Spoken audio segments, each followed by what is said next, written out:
าซิโอสไปที่ตะเศร้าพี่น้องเลยนี่เป็นมือที่2แล้วเตรียมเห็ดเวียกโอ้5 โมงเริ่มมือต้องไปเวียก5 โมงเช้าเลยพี่น้องเลยงานระบายเนาะบรรยากาศแต่ว่าดีอยู่ตอนเช้ากับตอนสวยนี่หอนสิตายพี่น้องเลยอยู่เกาหลีเนี่ยช่วงนี้อากาศหอนหลายเกิดมือขาวเรามีทุกคนเก็บลมความหอนมาเดี๋ยวบรรยากาศทีมงาน10 ปลายคน16 คนนะตอนนี้เรียกกันแยกกันไปเนาะลองดูแต่ละมือมาทารถอยู่นี่แหละเท่าแก่เพิ่นจะมาหับอยู่นี่ยังไงบวกแก๊กเร็วนี่บวกแก๊กเตะแก๊กเดิมมันนี่เด้อสู้ๆเด้อบรรยากาศโอ้ลมพัดดีขนาดเนาะ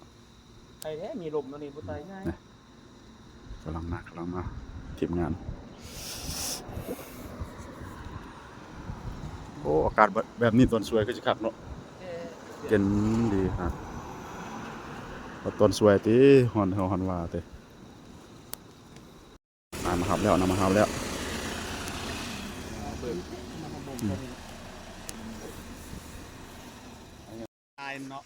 รย์ฮัสซิโยพี่น้องวันนี้เจองานนี่แล้วงานลกยาพี่น้องเลยลกยาต้นนี้ก่อนนี่สลัดต้นนี้ทุรจีนะจีทอดดอกพี่น้องเลยมากัน10 คนพี่น้องไปน้องกัมพูเจียวงานเลยงานเยอะน้องเลยนี่หัวหน้าทีมงานมันสลัดมาจากกัมพูเชียได้เนาะมีไอ้น้องลากับกัมพูเชียพี่น้องเลยจวดต้นทุรจีเป็นตระกูลโสมพี่น้องเลยมี2 รุ่นทุรจินทอกด้วยนะอ๋อหยาบเป็น6พี่น้องเลยใหญ่ขึ้นไปมากัน10 คนพี่น้องโอ้หยาความ6พี่น้องใครคือโสมนะ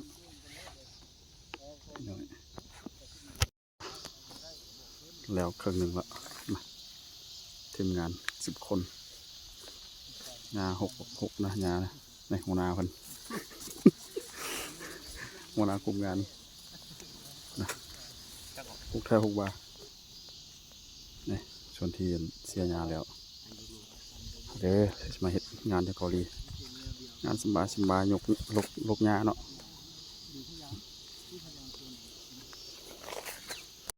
มาเด้อกินข้าวกันนะมากินข้าวทีมงานเฮางานอาระบายทีลกหญ้าชวดแล้วบ่อ 1แล้วลกหญ้าจากแล้วก็มาบอลใหม่พี่น้องเลยโอ้ยต้นทาริชีกันทาริชีน่าจะแม่นบอลนี่สิตัวที่2พี่น้องเลยบนทางบุกป่าเลยงานอาระบายเมืองยอจูพี่น้องเลยลกหญ้าทาริชีเนาะคนงาน10 คนหัวหน้าอยู่นั่นจวดเนี่ยงานลกหญ้าทาริชีต้นทาริชีพี่น้องตระกูลโสมเนาะ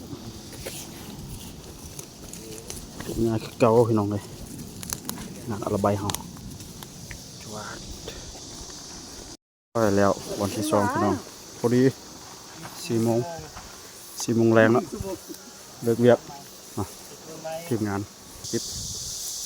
บรรยากาศพี่น้องเลยกลับบ้านพี่น้องเลยกลับบ้านเราทีมงานเราอยู่ได้วะ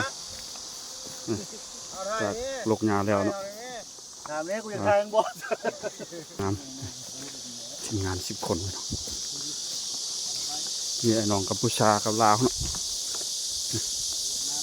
จากเลิกเวียกแล้ว4 โมง